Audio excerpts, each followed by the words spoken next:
So this is why, again, if we don't allow you the liberty of this responsibility, then you'll never have the chance to grow. Hear what I mean? Let me just read it again. Without being given the freedom to be trusted, maturity never happens. The result is perpetual adolescence. You'll never learn to think on your own.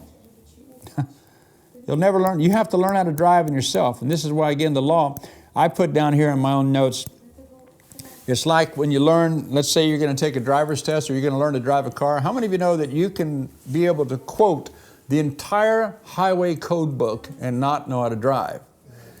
You can take the owner's manual of an automobile and you can study it until you can memorize it, until you can quote the whole owner's manual, and you can learn and you can tell me this is what a clutch does, this is what the engine does, this is what this transmission does. I mean, you can know a car inside and out, but until you got behind the wheel, my friend, you don't know how to drive. Do you know what I'm trying to say? You know, it's not until you get behind the wheel. You can know all the laws, but it's not until you get behind the wheel, and it's awkward. And you'll all remember I give that illustration, whether it's the first time you got on a bike or the first time you got in a car. Do you remember how rigid you were? You're like this, trying to, like looking in every mirror and the brake and your foot, and you're going. Then you know what I mean? Because it's so awkward, because it's like you're just learning to do this stuff, or like the first time you got on a bike, but after a while you learn how to do it. You just jump in it and you don't even remember turning. It's kind of frightening. But the point is, until you get behind the wheel, and this is what I mean again, I can't give a lot of time in this, without being given the freedom to be trusted. You have to be given freedom. And you know what? Some people are going to blow it. I'm going to quote Rick again, Rick Joyner. The music group Morning Star that some of you are familiar with, that we had like at the Turning. I always love this statement. Rick said he was in, the group got done playing this one time. And, Susie Wills is insane as a worshiper, and I love her to bits. You know what I mean? She's incredible, the greatest. She's the most uninhibited worshiper I've ever seen in my life. Makes religious people nervous in a hot New York second. Boy, I tell you, if you got a religious demon anywhere in you, Susie Wills will cause it to manifest, because she's just so free, But the point is, the way they dance and the way they worship, and just totally uninhibited. They got done with this, leading worship, and Rick got up and he said, and he just turned, because he loves them all, he's their passion. But Rick said these words. He said, he just kind of made it as a comment. He looked around, looked down and smiled. Thank you, Leonard. Thank you, Susie. And he looked at his notes, he looked up, he said, I know that everything they do isn't in the Spirit. Some of it's in the flesh. He said, but that's okay. He said, I give them their liberty. That's all he said. It was a profound lesson in one sentence right there. You see, I know that you guys are going to mess up, but I would rather you had the freedom of knowing I'm going to love you. You know what I mean? In the midst of your mistakes, than you feeling like, oh my God, Rod's here. You know what I mean?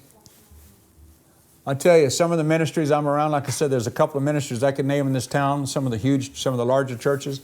When I walk in the office, when I'm in their office and I'm talking to some of their staff, they're really nice and friendly. But when the head man walks in, my God, you'd think, these guys, I actually saw fear in their faces, because this guy, the boss, came in. And this is a church.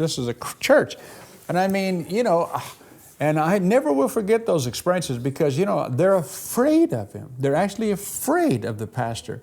Where I'm at other churches, when the pastor comes in, everybody, they can see big smiles, because the guy just walks in and the love of God walks in. But this other one, I'm just saying, this is where, like that other statement is so powerful, where there's much law, there's little love. And where there's much love, there's little law. And it frightened me. I thought, my God, this guy's got a great gift and what have you, but he walks in and everybody, and you can just tell, oh my God, he's here. Don't make a mistake. Whatever you do, don't make a mistake. If God was like that, where would any of us be? Is what I'm trying to say. Oh well. Hallelujah. Now here's something that's going to make some of you mad. This is something somebody else said. Point C. This is the law of grace. Love God with all your heart, and then do as you please. Love God with all your heart, This is what it all boils down to. Didn't do as you please. Now I got to here, point one, the healthy restraint is in the first phrase. Because if you love God with all your heart, you're not going to do something stupid. But the freedom's in the second phrase, do as you please. I'm telling you, man. Now point D, balance is necessary. This is the best illustration I could come up with. Tightrope walkers, you ever seen people walk those tight ropes? I mean, huge, long, like walking between buildings and stuff like crazy stuff. Tightrope walkers can't be afraid of heights, but at the same time, they have to be aware of the gusts of wind that will come. Grace is a tightrope walk to some degree. Now, I've got this other statement that I wrote down in my own notes. Because some are afraid they'll fall. Now, just listen to this. Because some are afraid that they'll fall, they never attempt the walk. You hear me? Listen to this now. Because some are afraid they'll fall, they'll never attempt the walk. Others, however, know that because of the height that is offered them to walk upon, that grace will also always provide a safety net so that when they fall, they'll be caught. You hear me? Did you really hear the difference? See, some will never attempt to walk this walk because they're afraid it's too high of a walk to walk. What if I fall from this? But others know that for God to offer us this big of a thing to walk, He has to also offer a safety net. You know what that safety net is? Forgiveness. You're going to fall once or twice in your life, but there's a net that will catch you every single time. God's faithful and just through this grace that's been brought to us through Jesus Christ. That if you'll confess your sin, He's faithful and just to forgive you your sin and to cleanse you from any and all unrighteousness. Now, hallelujah. Whether you want to say it or not, I'm going to say hallelujah.